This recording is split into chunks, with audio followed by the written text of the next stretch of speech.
I feel like coming from Newfoundland and Labrador and all it is, its many layers, the hundreds of years of history, the landscape, the actual physical place, the community, the way we are with each other, what we have had to live through, the stories we hear from our parents. I think it really is the reason why I am who I am. It's almost hard to separate those.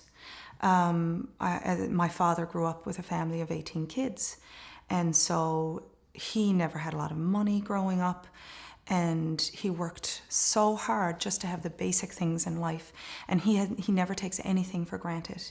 And that's one of the things he taught me. And I think growing up in that old traditional Newfoundland kind of family community where you really have to learn how to work together and you really have to learn how to take care of each other. And life is not always fun and easy. Life is a bit salty.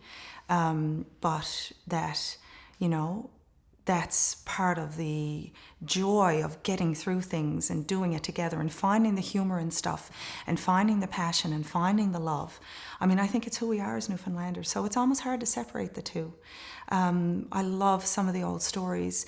This is a story that Susan Knight used to tell.